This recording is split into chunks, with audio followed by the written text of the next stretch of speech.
Hi, this is Morley and this is the M-Wire. I just want to bring you two articles on the rapidly escalating situation in Russia. And it is rapidly escalating. This is a fluid situation that is almost changing by the hour, okay? This is definitely heating up a lot more than it was last week. Over the weekend, Blinken said that he was going to get involved if Russia doesn't stand down. All of the European countries are on high alert right now. NATO is on high alert right now. Russia shows absolutely no sign of backing down, and their sentiment towards all these countries that want to get involved is essentially the same. Stay out of it.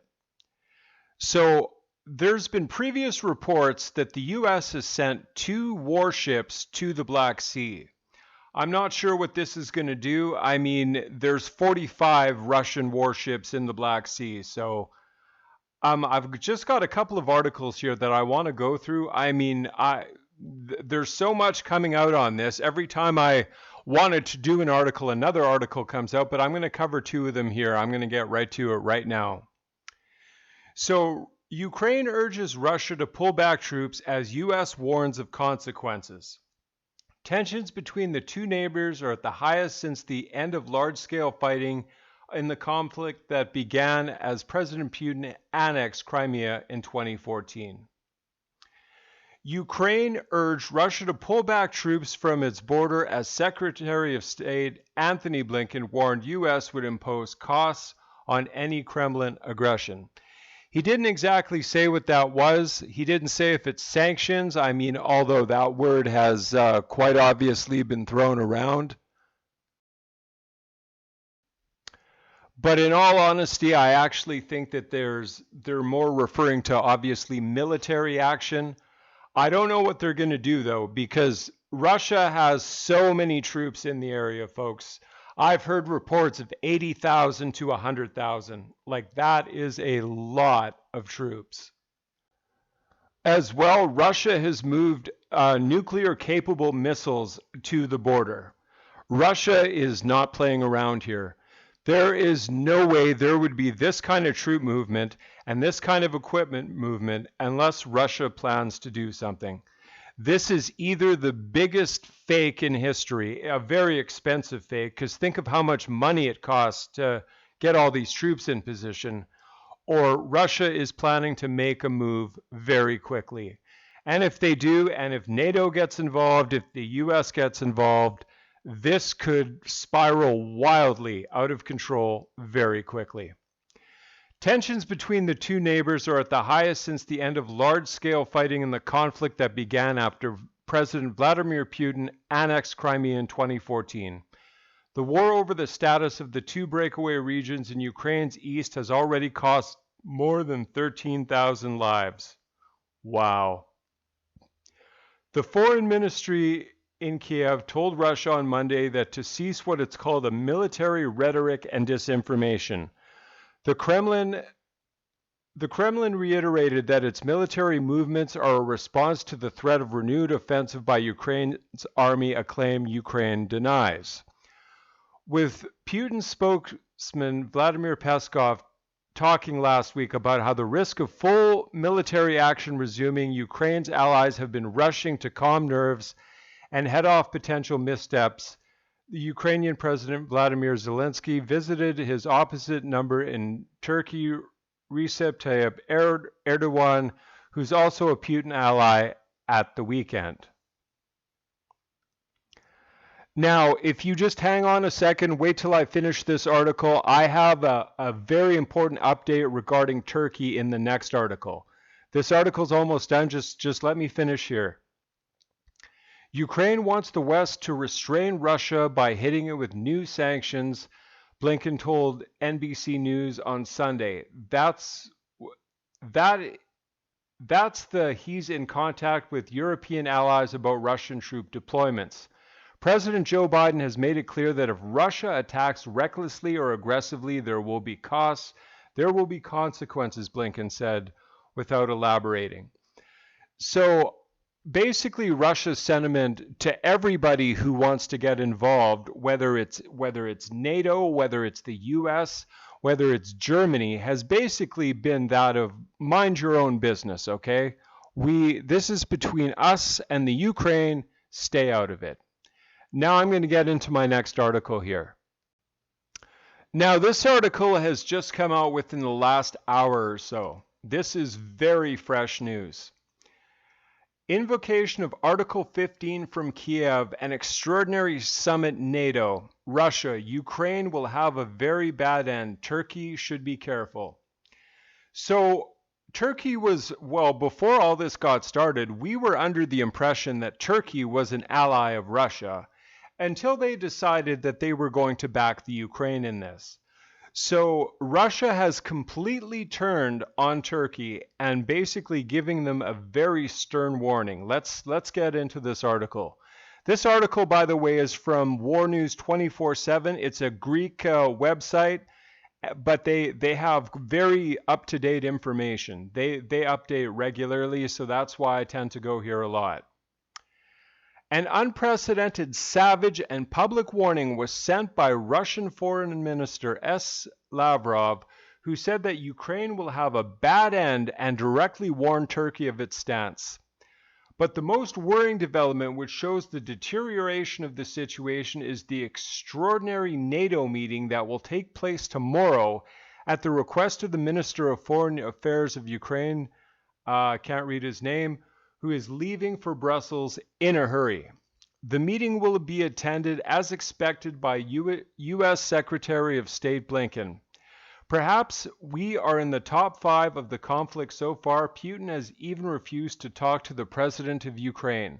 However, that the military foreign minister said in unprecedented outside diplomatic borders.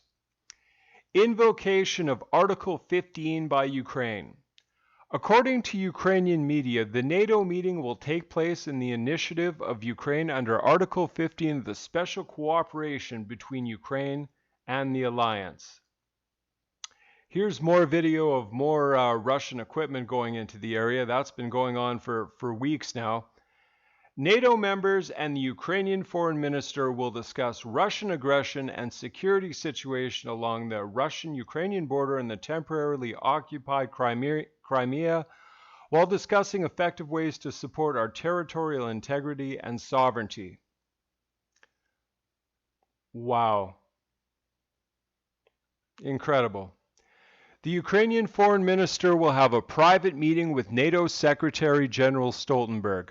Article 15 of the NATO-Ukraine partnership of the possibility on using advisory crisis mechanism to conduct joint consultations between Ukraine and the alliance in the event that Ukraine sees an imminent threat to its territorial integrity, political independence, or security. U.S. forces on the line of contact in Donbass. The development is not good because it can signal the arrival of NATO forces, although according to the statute it is not foreseen. Sources in Donetsk have already reported that the United States has sent a small contingent of special forces to Ukraine, while the Ukrainian forces have liaisons with NATO officers. About 12 U.S. troops have arrived in the U.S. Special Operations Command along with various weapons systems. So if it's 12 troops, obviously they're there in an advisory capacity and little more.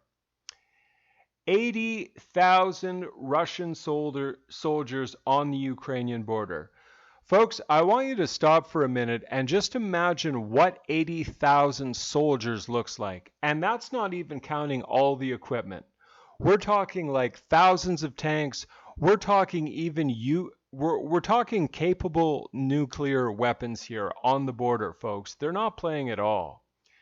CBS recently reported that Moscow has transported 40,000 troops to the Crimean Ukrainian border and another 40,000 to the country's eastern border. Again, the numbers are small compared to the huge military mobilization. Finally, the Ukrainian army said that Russia had delivered S-125 anti-aircraft systems to Donbass. Lavrov says Ukrainian can be dissolved. The Kiev regime could very well be dissolved by reckless actions and end badly, Russian Foreign Minister Sergei Lavrov said in a meeting with his Egyptian counterpart, Sameh Sukri. Looking back at the events of 2014 that led to the annexation of Crimea and the civil war in eastern Ukraine, Lavrov said, it seems that they should have taken the course in 2014. Unfortunately, this is not the case yet. So we have not seen confirmation of this truth.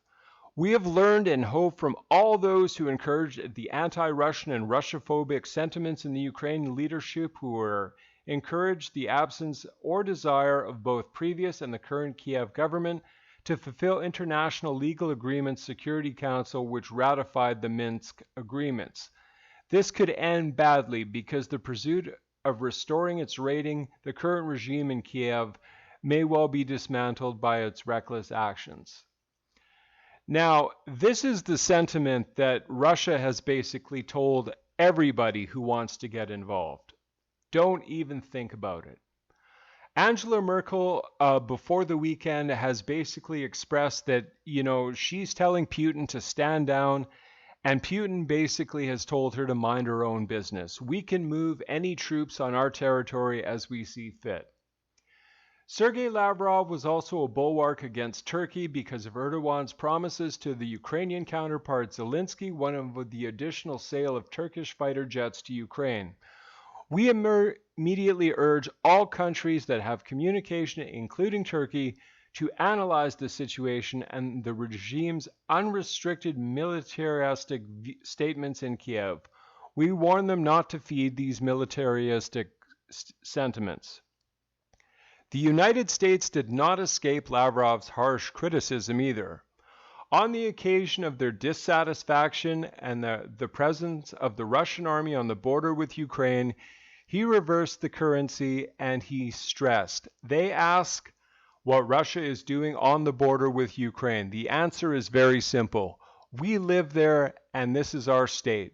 The question is, what is the U.S. doing through its warships and troops, which are constantly preparing for NATO-backed Ukraine, thousands of miles away from U.S. territory?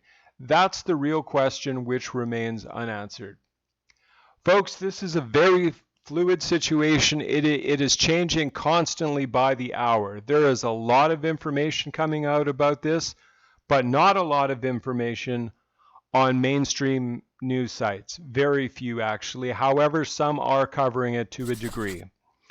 Thank you for listening to my video. I will try to do updates as much as I possibly can. Please like, comment, share, and subscribe, and God bless each and every one of you.